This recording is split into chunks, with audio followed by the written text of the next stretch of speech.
Hello friends, എല്ലാവർക്കും ചെമ്മരപ്പൂവിൻ്റെ പുതിയൊരു episode വീഡിയോയിലേക്ക് സ്വാഗതം. എപ്പിസോഡിൻ്റെ തുടക്കത്തിൽ തന്നെ കാണിക്കുന്നത് നമ്മുടെ സച്ചിക്കും രേവതിക്ക് റൂമില്ലാത്തത് കൊണ്ട് തന്നെ റൂം ഒരെണ്ണം കൂട്ടിയെടുക്കാമെന്ന് രവി പറയുന്ന സമയത്ത് എല്ലാവരുടെ അഭിപ്രായം ചോദിക്കുന്നുണ്ട്. ആ ഒരു സമയത്താണ് സച്ചി രേവതിയും പറയുന്നത്, എന്തിനാണ് ഒരു അനാവശ്യ ചിലവിൻ്റെ കാര്യം വച്ചാൽ ഇപ്പോൾ റൂമിൻ്റെ ഒന്നും കാര്യമില്ല എന്നൊക്കെ പറയുമ്പോഴത്തേക്കും അച്ചമ്മയ്ക്ക് അത് ശരിയാണെന്ന് തോന്നുകയാണ്. അതിനുശേഷമാണ് അച്ചമ്മ പറയുന്നത്, എന്തായാലും ഒരു റൊട്ടേഷൻ പോലെ എല്ലാവരും റൂം മാറി മാറി ഉപയോഗിക്കട്ടെ. രവിയുടെയും ചന്ദ്രയുടെ റൂം ഒഴികെ ബാക്കിയല്ല, അതായത് സുധിയുടെയും ശ്രീകാന്തിൻ്റെയും റൂം മാറി മാറി ആഴ്ചയിൽ ഒരു തവണ എന്ന രീതിക്ക് 3 പേരും മാറി മാറി ഉപയോഗിക്കട്ടെ എന്ന് അച്ചമ്മ പറയുന്ന സമയത്ത് ചന്ദ്രയും ശ്രുതി ഒഴികെ ബാക്കി എല്ലാവരും ആ ഒരു തീരുമാനത്തോട് യോജിക്കുന്നുണ്ട് കേട്ടോ.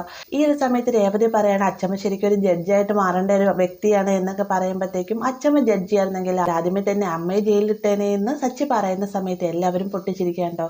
ഇതൊന്നും നമ്മുടെ ചന്ദ്രയ്ക്ക് തീരെ പിടിക്കുന്നില്ല. പിന്നീട് കാണിക്കുന്നത് അടുക്കളയിൽ ജോലി ചെയ്തുകൊണ്ടിരിക്കുന്ന രേവതിയുടെ അടുത്തേക്കായിട്ട് അച്ചമ്മ ചെല്ലുന്നുണ്ട്. എന്നിട്ട് പറയുന്നുണ്ട്, ഈ വീട്ടിൽ ബാക്കിയുള്ളവർക്കുള്ള എല്ലാ അധികാരവും നിന്റെ കൈ നിനക്കുണ്ട്. ഈ ഏത് സമയത്ത് അടുക്കളയിൽ ഇങ്ങനെ കെട്ടിക്കിടക്കേണ്ട കാര്യമില്ല. എല്ലാവരുടെ ജോലിയൊക്കെ ചെയ്ത് തീർത്തോളാമെന്ന് പറഞ്ഞുകൊണ്ടല്ലോ നീ ഇങ്ങോട്ടേക്ക് വന്നത്. നീ അതിൻ്റെതായ രീതിക്കൊക്കെ നിൽക്കണം രേവതി എന്ന് അച്ചമ്മ രേവതിയായിട്ട് പറയുകയാണ്. പിന്നീട് കാണിക്കുന്ന സുധി തന്റെ പാർക്കിലെ ഫ്രണ്ടുമായിട്ട് നേരെ സുധി മേടിക്കാൻ പോകുന്ന ഷോറൂമിലേക്കായിട്ട് ചെന്നതിന് ശേഷം എല്ലാ സ്ഥലവും പരിചയപ്പെടുത്തുന്നുണ്ട്. ആ ഒരു സമയത്ത് ഇദ്ദേഹം പറയുകയാണ്, നന്ദി പറയേണ്ട നീ എന്നോടാണ് എന്ന് പറയുമ്പോഴത്തേക്കും, നിന്നോട് എന്തിനാ നന്ദി പറയുന്നത്, നീയാണ് എനിക്ക് പൈസ തന്ന് സഹായിച്ചതെന്ന് ചോദിക്കുമ്പോഴത്തേക്കും, അതുകൊണ്ടല്ല, അന്ന് അമ്പലത്തിൽ പോയി ഭിക്ഷാടനത്തിൽ നിന്നുകൊണ്ടാണല്ലോ നീ ഇപ്പോൾ ഒരു പണക്കാരനായത്. അന്ന് ഫുൾ ടൈം നീ ഇരുന്നായിരുന്നെങ്കിൽ ഇപ്പം നിനക്കൊരു മാളെങ്കിലും മേടിക്കാമായിരുന്നു എന്നൊക്കെ ഇങ്ങനെ സുധീനോടായിട്ട് പറയുകയാണ്.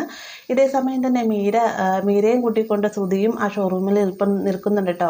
സുധിയോടായിട്ട് മീര പറയുന്നുണ്ട്, നീ എന്തൊക്കെ കള്ളങ്ങളാണ് പറയുന്നത്, അമ്മായച്ചൻ്റെ പണം എടുത്താണ് അച്ഛൻ്റെ പണമാണെന്ന് പറയുന്നത്, നീ സൂക്ഷിക്കണം എന്നൊക്കെ പറയുമ്പോഴത്തേക്കും, ഞാൻ സുധീനെ സപ്പോർട്ട് ചെയ്ത് നിൽക്കുന്നില്ല, അതുകൊണ്ട് എനിക്കൊരു അപകടം ഉണ്ടാകുമ്പോൾ സുധിയും എന്നെ തീർച്ചയായിട്ടും സപ്പോർട്ട് ചെയ്ത് നിൽക്കും എന്നൊക്കെ സുധി പറഞ്ഞുകൊണ്ട് നിൽക്കുന്ന സമയത്താണ് സുധി അങ്ങോട്ടേക്ക് വരുന്നുണ്ട്. വേഗം തന്നെ സുധി ചോദിക്കുന്നുണ്ട്, നിന്റെ പാർക്കിലെ ഫ്രണ്ട് പോയോ എന്ന് ചോദിക്കുമ്പോഴത്തേക്കും ഇല്ല എന്ന് സുധി മറുപടി പറയുന്നുണ്ട്. എന്തിനാ അവനേക്ക് ഇങ്ങോട്ട് വിളിച്ചുകൊണ്ട് വരുന്നത് എന്ന് ചോദിക്കുന്ന സമയത്ത്, മീരയും കൂട്ടി നീ എന്തിനാ ഇങ്ങോട്ടേക്ക് വന്നതെന്ന് നമ്മുടെ സുധി ചോദിക്കുന്നുണ്ട്. മീര എൻ്റെ ഫ്രണ്ടാണെന്ന് സുധി പറയുന്ന സമയത്ത്, അതുപോലെ തന്നെ എൻ്റെ ഒരു ഫ്രണ്ടാണ് അവനും എന്ന് സുധി മറുപടി പറയുകയാണ് കേട്ടോ. ഇതേ സമയം തന്നെ പാർക്കിലെ സുഹൃത്താകട്ടെ സുധി ഇരിക്കാൻ പോകുന്ന ചെയറിലേക്ക് നോക്കി പൊട്ടിച്ചിരിക്കുകയാണ്. ഈ ഒരു സമയം തന്നെ സുധി അങ്ങോട്ടേക്ക് വരുന്നുണ്ട്. അങ്ങനെ ചോദിക്കും, നീ എന്താണ് ചിരിക്കുന്നത് എന്ന് ചോദിക്കുന്ന സമയത്ത്, അല്ല, ഈ ഒരു ചെയറിലിരുന്ന് നീ ഉറങ്ങുന്ന കാര്യത്തെക്കുറിച്ച് ഓർത്ത് ഞാൻ ചിരിച്ചതാണെന്ന് പറഞ്ഞുകൊണ്ടിരിക്കുന്ന സമയത്താണ് ഷോറൂമിൻ്റെ ഓണർ അങ്ങോട്ടേക്ക് വരുന്നുണ്ട്. അദ്ദേഹത്തെ കാണുന്ന സമയത്ത് തന്നെ അദ്ദേഹം പറയുന്നുണ്ട്, 2 ദിവസത്തിനുള്ളിൽ തന്നെ എഗ്രിമെൻറ്റും പേപ്പറും കാര്യങ്ങളൊക്കെ ശരിയാക്കുന്നതായിരിക്കും, ബാക്കി ഉദ്ഘാടനത്തിൻ്റെ കാര്യങ്ങളൊക്കെ ശരിയായിക്കോളൂ, നല്ലൊരു സെലിബ്രിറ്റി കൊണ്ടുവന്ന് ചെയ്യുകയാണെങ്കിൽ നല്ല പബ്ലിസിറ്റി കിട്ടുമെന്നൊക്കെ ഇദ്ദേഹം പറയുന്നുണ്ട്. ആ ഒരു സമയം തന്നെ സുധി പറയുന്നുണ്ട്, ഷോറൂമിൻ്റെ പേര് ഞങ്ങളൊന്ന് മാറ്റും കേട്ടോ, പേര് ചന്ദ്രമതി എന്നാണെന്ന് പറയുമ്പോഴത്തേക്ക് നല്ല പേരാണെന്ന് ഇദ്ദേഹം പറയുന്നുണ്ട്. അതിനുശേഷം ഷോപ്പ് മേടിക്കുന്ന കാര്യങ്ങളും അതിൻ്റെ ഭാഗവുമായിട്ട് സംസാരിക്കുന്ന സമയത്താണ് ഈ ഷോറൂമിൻ്റെ ഓണർക്ക് ഒരു കോൾ വരുന്നത്. അദ്ദേഹം അവിടുന്ന് പോവുകയും ചെയ്യട്ടോ. പിന്നീട് മീര സുധിയോടായിട്ട് ചോദിക്കുന്നുണ്ട്, എന്നത്തേക്ക് ഉദ്ഘാടനം വെക്കുക എന്ന് പറയുമ്പോഴത്തേക്കും, വലിയ താമസമില്ലാതെ തന്നെ, അതായത് ഒരു സെലിബ്രിറ്റി കിട്ടിയ ഉടനെ തന്നെ നമ്മൾ ഷോറൂമിൻ്റെ ഉദ്ഘാടനം തുടങ്ങുന്നതായിരിക്കും എന്ന് പറയുകയാണ്.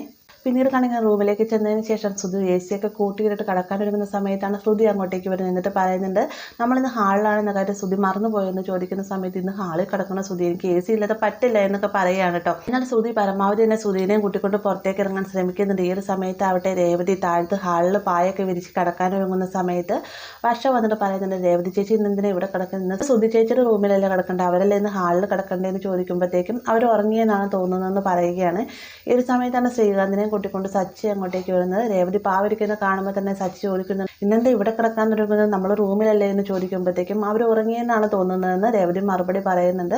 അവർ ഉറങ്ങിയെന്ന്, ഉറക്കമൊന്നും ആയിരിക്കില്ല, അവർ അഭിനയായിരിക്കും, എടാ സുധി എന്ന് വിളിച്ചുകൊണ്ട് ദേഷ്യത്തോടു കൂടി തന്നെ സച്ചി പോകാനിരിക്കുന്ന സമയത്ത് അവർ ഉറങ്ങിയ ഒരു ശല്യം ചെയ്യുന്ന അത്ര ശരിയല്ല എന്ന് രേവതി മറുപടി പറയുന്നുണ്ട്. നിനക്ക് ഇതുവരെ അവരെ മനസ്സിലാവാഞ്ഞിട്ടാണ്, ഞാൻ കാണിച്ചു തരാമെന്നും പറഞ്ഞ് സച്ചി ഓടി റൂമിലേക്കായിട്ട് പോവുകയാണ്. ഇതേ സമയം തന്നെ ശ്രീകാന്തിനെ പിടിച്ചു നിർത്തിയിട്ട് വർഷ ചോദിക്കുന്നുണ്ട്, ഇന്ന് സുധിയേട്ടനെ റൂമിന് പുറത്താക്കി വിടുവായിരിക്കും സച്ചിയേട്ടൻ എന്ന് ചോദിക്കുമ്പോൾ, എന്തായാലും കണ്ടറിയാവാ നമുക്ക് മാറിയെന്ന് കാണാമെന്നും പറഞ്ഞുകൊണ്ട് ശ്രീകാന്തും വർഷയും കൂടി മുകളിലേക്ക് കയറി പോകാൻ കേട്ടോ. എന്നാൽ ഇതേ സമയം തന്നെ ശ്രുതിയാകട്ടെ വേഗം പോകാം, അല്ലെന്നാണ് സച്ചി എന്തെങ്കിലും പ്രശ്നം ഉണ്ടാക്കും എന്നൊക്കെ ഇങ്ങനെ പറഞ്ഞുകൊണ്ടിരിക്കുന്ന സമയത്താണ് സച്ചി വന്ന് റൂമിൽ തട്ടുന്നത്. ഈ ഒരു സമയം തന്നെ ശ്രുതി പറയുന്നത്, ഞാൻ പറഞ്ഞില്ല അവൻ വന്ന് പ്രശ്നം ഉണ്ടാക്കുന്നു, നിന്നോട് ഞാൻ പറഞ്ഞതല്ലേ പുറത്തേക്ക് പോകാമെന്നൊക്കെ പറഞ്ഞതല്ലേ എന്നൊക്കെ ശ്രുതി പറയുമ്പോഴത്തേക്കും, അവനെ ഞാൻ കാണിച്ചു കൊടുക്കാമെന്നും പറഞ്ഞിട്ട് ശ്രുതി റൂമിന് പുറത്തേക്ക് ഇറങ്ങി ചെല്ലാണ്ട്. അപ്പോൾ ഈ ഒരു ഒച്ചപ്പാടും ബഹളം കേട്ടുകൊണ്ട് തന്നെ ഈ ചന്ദ്ര അങ്ങോട്ടേക്ക് വരുന്നുണ്ട്. രവി വന്നുടനെ തന്നെ ചോദിക്കുന്നത്, നീ എന്തൊരു ഒച്ചപ്പാടും ബഹളം ഉണ്ടാക്കുന്നതെന്ന് ചോദിക്കുമ്പോൾ, അവൻ്റെ സ്വഭാവം തന്നെ ഇതല്ലേ എന്ന് ചന്ദ്ര മറുപടി പറയുന്നുണ്ട്. അതല്ല ചെന്ന് ഞങ്ങൾക്കല്ലേ റൂം വേണ്ടത്, അവരിതൊരു റൂമിൽ നിന്ന് പുറത്തേക്ക് വന്നിട്ടില്ല എന്ന് സച്ചി പറയുന്ന സമയത്ത്, ശരിയാണല്ലോ, ഇന്ന് നിങ്ങളാണല്ലോ റൂമിൽ കിടക്കേണ്ടതെന്ന് രവി പറഞ്ഞുകൊണ്ടിരിക്കുന്ന സമയത്താണ് സുധി വന്ന് റൂം തുറക്കുന്നുണ്ട്. നിനക്ക് എന്താ വേണ്ടത് എന്ന് ചോദിക്കുമ്പോഴത്തേക്കും ഇന്ന് നിങ്ങൾ ഹാളിൽ കിടക്കണ്ടെന്നുള്ള കാര്യം മറന്നുപോയോ എന്ന് സച്ചി ചോദിക്കുന്നുണ്ട്. മറന്നിട്ടല്ല, ഞങ്ങൾ എല്ലാ സാധനങ്ങളും പാക്ക് ചെയ്ത് റെഡിയായിട്ട് പുറത്തേക്ക് ഇറങ്ങി വരാൻ തുടങ്ങിയെന്ന് സുധി മറുപടി പറയുന്ന സമയത്ത് റെഡിയായിട്ട് വരാൻ നിങ്ങളതിന് കല്യാണത്തിന് പോകുന്ന കാര്യമല്ല പറഞ്ഞത്, നിങ്ങളോട് ഹാളിൽ വന്ന് കിടക്കാനല്ലേ പറഞ്ഞത് അച്ഛമ്മ, അതൊക്കെ നിങ്ങൾ മറന്നു പോയിട്ടാണ് ഇങ്ങനെ കടന്ന് കാണിക്കുന്നത്, എല്ലാം നിങ്ങളുടെ അഭിനയമാണെന്ന് എനിക്കറിയാമെന്നൊക്കെ സച്ചി പറയുമ്പോഴത്തേക്കും അഭിനയമൊന്നുമല്ല, ഞങ്ങളെ പുറത്തേക്ക് ഇറങ്ങി പോകാൻ തുടങ്ങുക, നീ എങ്ങനെ സച്ചി ഞങ്ങളോട് അനാവശ്യമായിട്ട് ദേഷ്യപ്പെടുന്നതെന്നൊക്കെ സുധി ചോദിക്കുന്നുണ്ട്. അങ്ങനെ റൂമിലേക്ക് കടക്കാൻ പോകാൻ ഒരുങ്ങുന്ന സച്ചിയെയും രേവതിയെയും റൂമിൽ നിന്ന് പുറത്തിറങ്ങി നിൽക്കുന്ന സുധിയെയും കാണിച്ചുകൊണ്ടാണ് ഇന്നത്തെ എപ്പിസോഡ് അവസാനിക്കുന്നത്. വീഡിയോ ഇഷ്ടമായെങ്കിൽ ലൈക്ക് ചെയ്യാനും കൂടെ ചാനൽ സബ്സ്ക്രൈബ് ചെയ്യാനും മറക്കരുത്.